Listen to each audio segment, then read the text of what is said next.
Breaking. Trump unveils court pick on Monday. Washington, U.S. President Donald Trump on Monday will announce his nominee for the Supreme Court to replace retiring Justice Anthony Kennedy.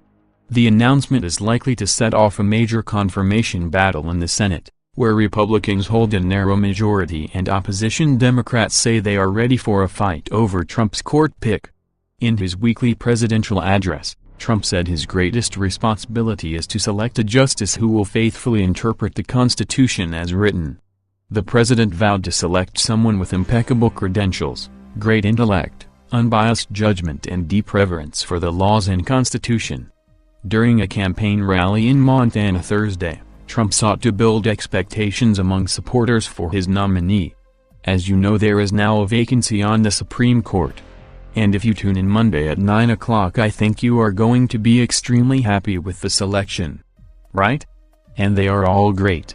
They are all great, Trump said to cheers at a rally in Great Falls, Montana. Anthony Kennedy was a critical swing vote in a number of high-profile cases, including same-sex marriage and upholding a woman's right to an abortion. Democrats have vowed to resist a nominee who could swing the high court further to the right. So it makes it all the more important that we get someone who is going to be a person of integrity and someone who is going to make a decision based on precedent, based on the rule of law, and not someone who is ideological, said Senator Amy Klobuchar of Minnesota. The Kennedy void. Legal analysts noted that Kennedy's departure leaves a critical void on the High Court. He leaves the court in a calcified state of a hardened left and right with nobody in the middle position, said George Washington University constitutional law professor Jonathan Turley. Trump said he has narrowed his choice to 3 or 4 contenders. Among those believed to be on the short list are federal appeals court judges Brett Kavanaugh, Amy Coney Barrett, Raymond Kethledge and Emil Thapar. Kennedy was often a member of 5-4 majority decisions on the High Court, and now conservatives see a chance to solidify their majority on the Supreme Court for years to come.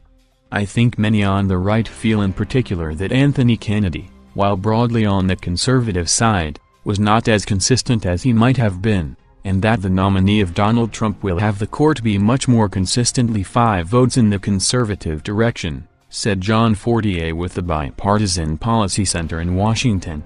Rightward shift analysts also predict that a firmly conservative nominee will spark a high-stakes political battle in the Senate. I think that we probably have never seen an appointment process that will be as contentious as this one given the importance of Kennedy's position on the court and the increasingly polarized state of the nation, said George Washington University legal analyst Paul Schiff-Berman via Skype. A recent Quinnipiac poll found that 31% of voters believe Trump's nominee should make the High Court more conservative. 29% want the pick to make the court more liberal and 35% said the appointment should keep the current balance on the court. The survey also found that by a margin of 50% to 42%, Americans believe the Supreme Court is more motivated by politics than the law.